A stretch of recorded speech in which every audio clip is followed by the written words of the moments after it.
সব করদাতার জন্য অনলাইনে আয়কর রিটার্ন জমা দেয়া বাধ্যতামূলক করেছে জাতীয় রাজস্ব বোর্ড এনবিআর। রোববার এক সংবাদ বিজ্ঞপ্তিতে একথা জানায় সংস্থাটি।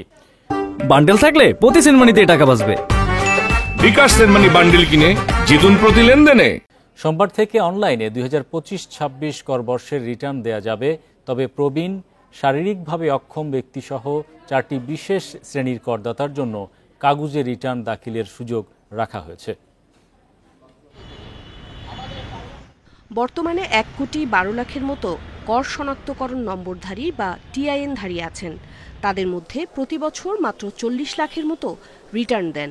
গত বছর ব্যাংক ও বহুজাতিক প্রতিষ্ঠান সহ নির্দিষ্ট কিছু করদাতা শ্রেণীর জন্য অনলাইন রিটার্ন দাখিল বাধ্যতামূলক করার পর 17 লাখের বেশি করদাতা অনলাইনে রিটার্ন দেন।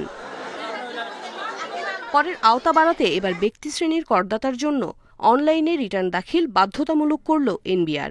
এনবিআরের আদেশে বলা হয়েছে, 65 বছরের বেশি প্রবীণ করদাতা, শারীরিকভাবে অসমর্থ করদাতা, বিদেশে অবস্থানরত বাংলাদেশি এবং মৃত করদাতার পক্ষে আইনগত প্রতিনিধিরা ইচ্ছা করলে কাগজে রিটার্ন দাখিল করতে পারবেন। সোমবার থেকে করবর্ষ 2025-26-এর রিটার্ন দাখিলের প্রক্রিয়া শুরু হবে। করদাতারা নির্দিষ্ট ওয়েবসাইটে গিয়ে অনলাইনে রিটার্ন দাখিল করতে পারবেন।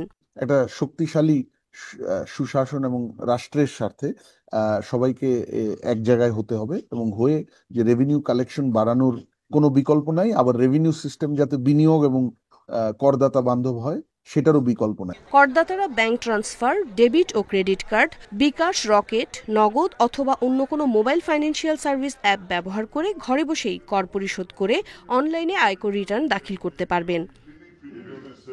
অনলাইনে রিটার্ন দাখিল করার ক্ষেত্রে কোনো সমস্যা হলে তা তাৎক্ষণিকভাবে সমাধানের জন্য কল সেন্টার এবং অন্যান্য ইলেকট্রনিক মাধ্যমে সেবা দেবেন রাজস্ব বোর্ডের কর্মীরা। উমন হারাজমি, ইন্ডিপেন্ডেন্ট নিউজ, ঢাকা।